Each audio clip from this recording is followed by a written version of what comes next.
Stop telling people that they need to make up with toxic family members just because they have the title of a family member. Everybody did not get a perfect mom, a perfect dad. Everybody did not get extra special farting rainbow grandparents. Everybody did not get the brother or the sister who is impeccable and takes care of their shit and has their back.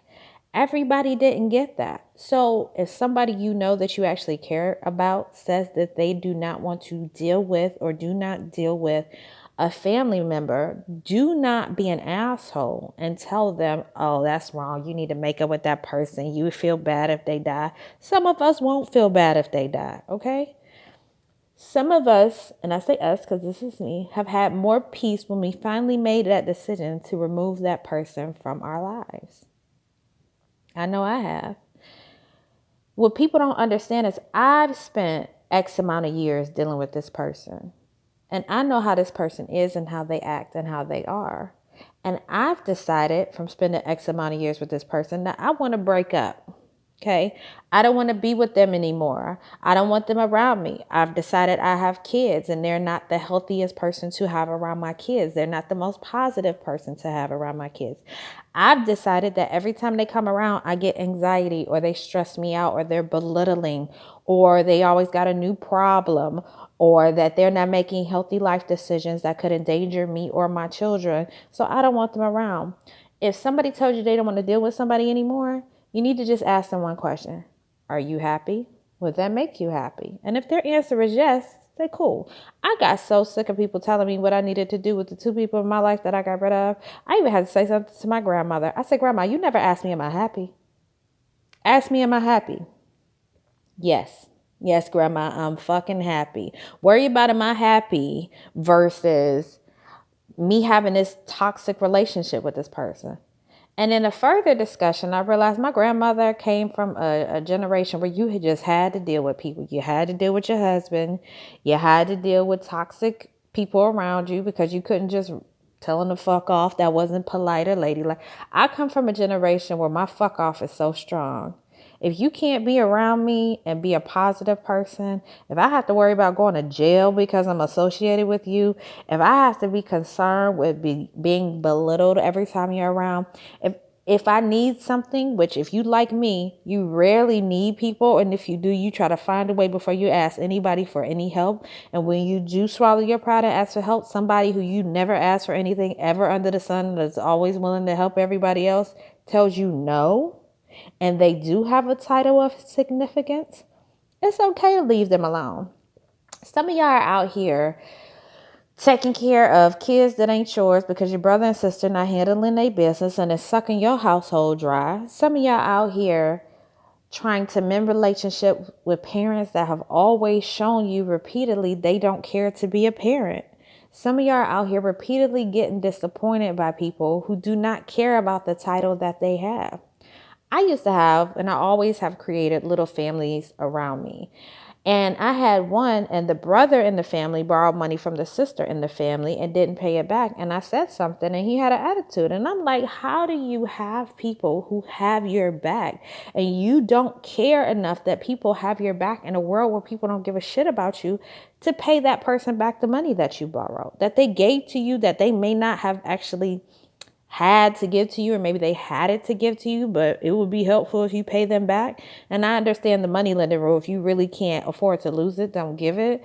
But if you have people that actually have your back, my golden rule is one, handle your shit so that if you actually need them, they know that you're serious and that it's an emergency and that you have not made poor decisions to need them when you do need them.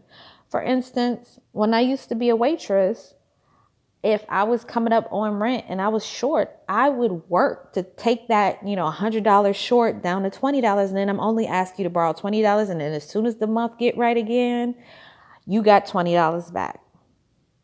If I ever got to that point, I'm babysitting, braiding hair, working extra shifts, hey, whatever I needed to do so that I wouldn't even have to get to the point of asking for $20 because that hurts my soul to need help. That's just how I was.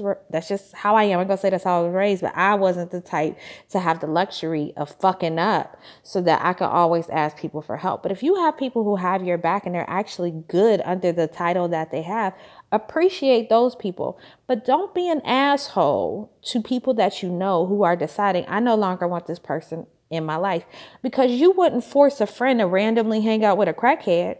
Why would you put that on them or force them to make a relationship work with a crackhead just because that's their parent? That's dumb. That's simply dumb, because that person is going to choose repeatedly what they want to do. You wouldn't have a relationship with a thief, somebody that would rob you. So why are you forcing that person to mend a relationship with their sister? You wouldn't force somebody to have a relationship with somebody that you don't trust around your kids. So why are you forcing that friend to have a relationship, or that other relative to have a relationship with their uncle? Some of y'all are doing some stuff where you're not even thinking who you're putting in harm's way just because somebody has a title. Your husband's not telling you they used to hear rumors about his uncle, or his sister told him that she's been raped, and it's just like, oh, well, we going over Uncle so-and-so house. No, you don't need to be there. Stop thinking that people aren't who they are just because they have a title. I'll give you an example of something that I don't think my parents should have done or they didn't think about. When we would be younger, we would go to the South and visit my grandmother. But my grandmother's son, my uncle, was an active drunk in the house. And I was 9 years old, woke up in the middle of the night, heard some ruckus. I went in the kitchen, grabbed a frying pan, and went in the living room and told my uncle if he don't shut the fuck up and go to bed, I was going to beat his ass. Now, this is me as a 9-year-old girl. Now, a couple things wrong with this story. Number one, I was 9. What was I going to do? I mean, maybe he was drunk enough, but I was 9. Number two, I should not have had to deal with that.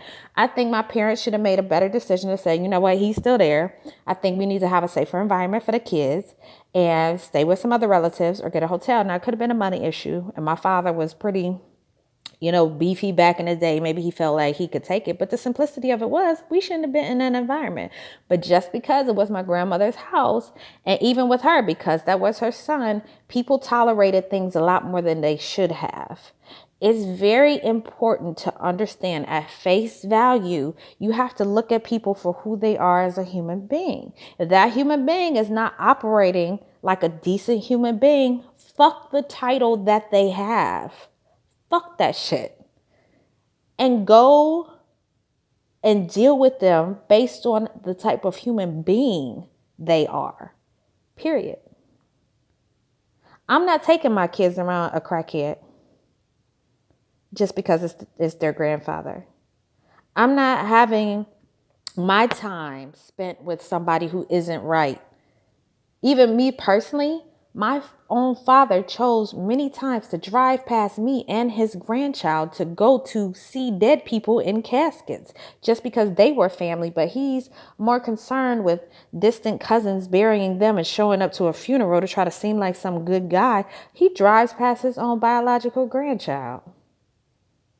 So when people decide that they want to stop being hurt and disappointed by someone, and they no longer want to deal with somebody, just ask them simply, would that make you happy, or has that make you happy? And if their answer is yes, be cool. Because like I said, you wouldn't force your friend to go hang out with a crackhead, but they're supposed to do that because that's their mom.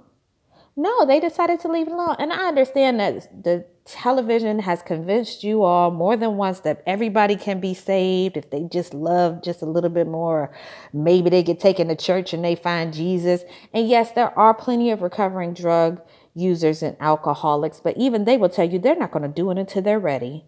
You can spend all the money you got in the world, send them to rehab a million times, but they're not going to change until they're ready. So stop telling people to fix relationships with toxic people. It doesn't matter the title that they have. Stop doing that just based on the title that someone has. Stop telling people to fix relationships with toxic people.